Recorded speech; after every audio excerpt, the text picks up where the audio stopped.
আসসালামু আলাইকুম। কি অবস্থা বাংলাদেশের ড্রাইভার ভাইয়েরা কেমন আছে? তো, আমি বর্তমানে সৌদি আরবে বড় লরি গাড়ি চালাই। অনেকে আমার ভিডিও দেখেন।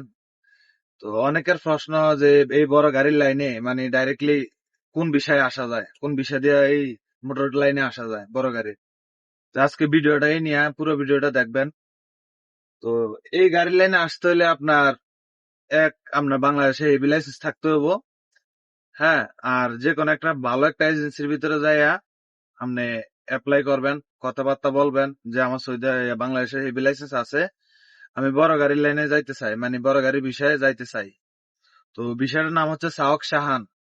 সাওক সাহান বিষয়টা, ওইটার নাম হচ্ছে আপনার বড় গাড়ির ড্রাইভার। যদি ওই বিষয়টা দিয়ে যদি আসেন, তাহলে যদি সৌদি বা বাংলাদেশের হেভি লাইসেন্স থাকে, তাইলে আপনার লেগে এটা কম খরচে আসতে পারবেন। ঠিক আছে? তো অনেকে চলে আইয়ে না বুঝা অন্য বিষয় দিয়া আমেলাই দিয়ে চলে আসে, অন্যান্য বিষয় দিয়ে চলে আসে। আসার পরে তাদের সাথে হয় কি, আপনার মেহানা চেঞ্জ করতে হয়, কফিলও মেহানা চেঞ্জ করে না, হয়তোবা টাকা নেয়, টাকা নিয়ে খেয়ে। মানে অনেক সমস্যা। ডাইরেক্টলি কোনো এই বিষয়ে মানে এই জায়গাটা আসা যায় না। তো আমার সাথে তেমন জিনিসটা ঘটছে। তো তার কারণে আপনাদের কাছে ভিডিওটা আমি মানে উপস্থাপন করলাম আর কি। তো যারাই বড় গাড়ির লাইনে আসেন, বাংলাদেশে যদি হেভি লাইসেন্স থাকে তাইলে আসতে পারবেন।